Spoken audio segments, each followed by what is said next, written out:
Welcome to the An English Coffee Office. Today is Saturday, March 21. And like every morning, David and Alex are at the coffee machine. Morning, Alex.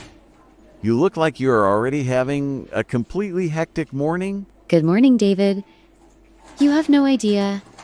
I have been answering urgent emails since 7. That sounds rough. Are you still meeting deadlines for the new software release? Yes, the timeline is very tight right now. We need to touch base with the developers later. I get it. Half of my sales team is working remotely today. Working remotely can be great, but it makes communication a bit slower sometimes. Totally. It is hard to catch up when everyone is offline or away from their keyboards. Exactly. I prefer having people around the office for quick questions and brainstorming. Me too. Plus, the coffee at home is never as good as this machine. I am not sure I agree with you on the coffee quality, but I appreciate the company. By the way, did you see the financial news today? Not yet. To be honest, I barely had time to check my phone this morning. Reddit just launched its initial public offering on the New York Stock Exchange. Really? I thought they were going to delay that move until next year. Nope, they went ahead. The shares actually jumped 38% on the first day. That is a massive increase for a social media platform in this economy. I know. I was reading about it in the Wall Street Journal while commuting. It shows that investors are still highly interested in tech and community platforms. Exactly. I wish I had bought some shares before the market opened. You and me both. But initial public offerings can be very risky investments. True. You never know if the price will drop significantly the next day. Right? I wonder how this transition will affect their core user community. They might add more advertisements to keep the new investors happy. That makes sense.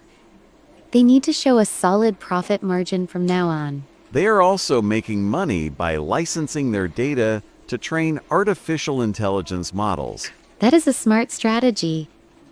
Data is incredibly valuable for tech companies right now. Exactly.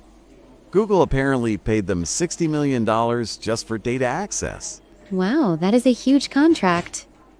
No wonder the stock price surged so quickly. It is all about finding new revenue streams in the digital age. I just hope they do not ruin the user experience in the process. Anyway, speaking of crazy tech news, did you see the Neuralink video? Oh, the one from the Washington Post?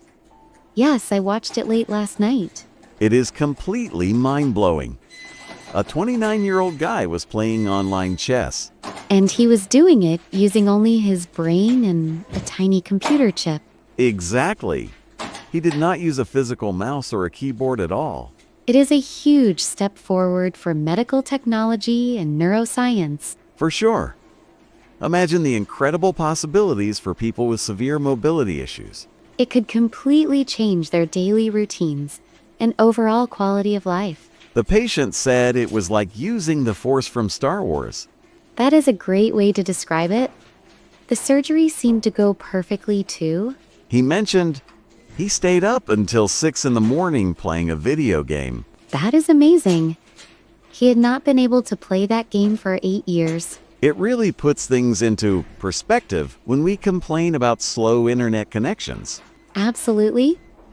We take so many basic physical abilities completely for granted.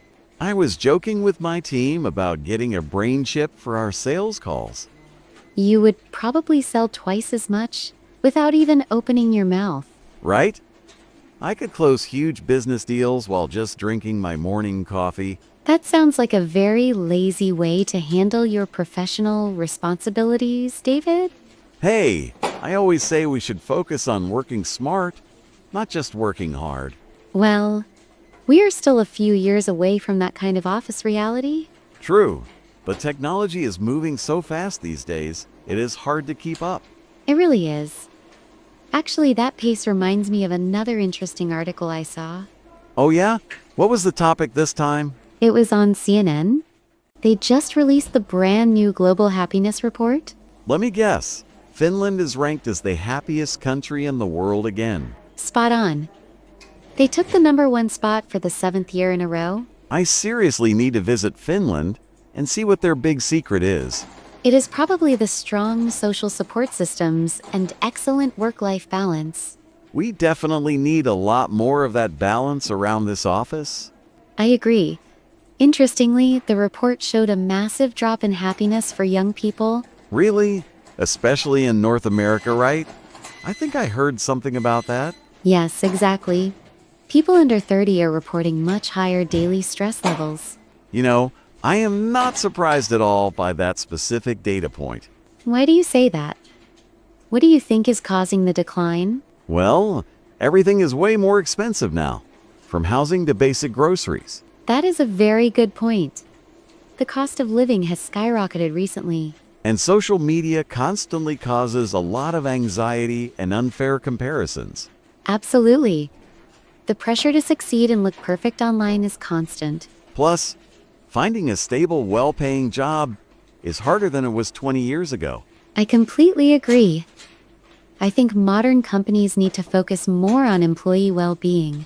Also, the older generations in countries like the United States are actually getting happier. That creates a huge generational gap in how people view the modern world. Exactly. My parents are retired and having the absolute time of their lives right now. Meanwhile, young professionals are burning out just trying to pay their monthly rent. A happy team is always a more productive team in the long run. We should probably keep that philosophy in mind for our own upcoming projects. For sure. I will try to be much less annoying to my sales team today. That would be a fantastic start, David. They will certainly appreciate it. Very funny. You know, we should organize a team lunch to boost morale. That is actually a wonderful idea. We can order some good food to the office. I will look into some catering options and send you a quick email. Perfect. Please keep me in the loop about the budget for the lunch. Will do. I plan to finish those client contracts and call it a day early. Sounds like a highly productive plan. I have a budget review call in 15 minutes. Good luck with your call. Let me know if you need any updated sales data. I will definitely reach out if the finance team asks for those numbers. No problem at all. Let us touch base again tomorrow morning right here. Sounds great. Have a wonderful and productive afternoon, David. You too, Alex. Do not work too hard today. See you later. Time to get to work. Don't forget to subscribe and practice your English every day. You'll see how it just keeps getting better and better. See you tomorrow. Hope you have a fantastic day.